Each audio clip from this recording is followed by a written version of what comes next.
Dito ay may nakita tayong checkpoint. Tingnan natin kung huli tayo. Kaya naman ay papapara tayo.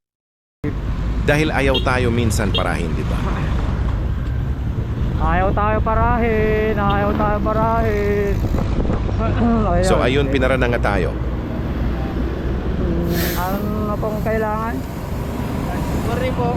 Pasuyo lang po ako ng driver's license. Dahil minsan lang tayo mapara, ay minsan lisensya lang ang hinihingi. Tapos lisensya. Sabay. Lisensya. Saan pa yun? So ayun, pasado tayo. Ingat. Thank you. Vlogger kasi. Tinanong tayo ni Sir kung vlogger, naka full setup na camera tayo.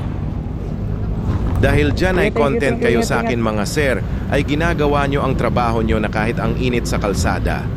Maging magalang tayo sa kanila kasi ginagawa nila ng tama ang trabaho nila. Tamang thank you lang at ingat dahil mababait silang tao.